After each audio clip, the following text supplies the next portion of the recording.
just like them, just like them, just like them.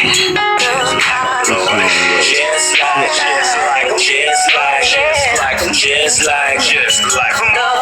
What for all these killers and all these conflicts of religions, and the Muslims, Jews, and Christians, they know that we're all God's children, and there's only one Him.